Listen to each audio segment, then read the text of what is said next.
लोग फाइनली वो तहलका मचाने वाला वीडियो सॉन्ग आ ही गया जिसका था आप लोगों को बेसब्री से इंतजार, कमरिया पतरे पतरे। जी हाँ, इस गाने को कल सुबह 6:45 पर गणनायक फिल्म से रिलीज किया जा रहा है। गाने का टीजर तो इतना ज़बरदस्त है कि लोग कल सुबह होने का इंतजार कर रहे हैं। गाने में आपके पावर स्टार डबल लुक में दिख रहे हैं, एक दाढ़ी वाला और एक विदाउट बियर्ड, यानी कि गाने में कुछ तो भाई है। और ये तो आप लिरिक्स और ट्यून्स स्टार्टिंग का कमरिया पतरे पतरे सुन के ही समझ में आ गया होगा।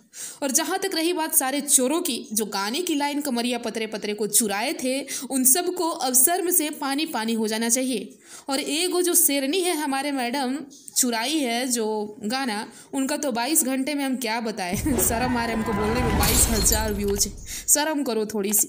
वैसे टीजर कैसा लगा कमेंट करें और टीजर को खूब शेयर करें। मिलते हैं नेक्स्ट वीडियो।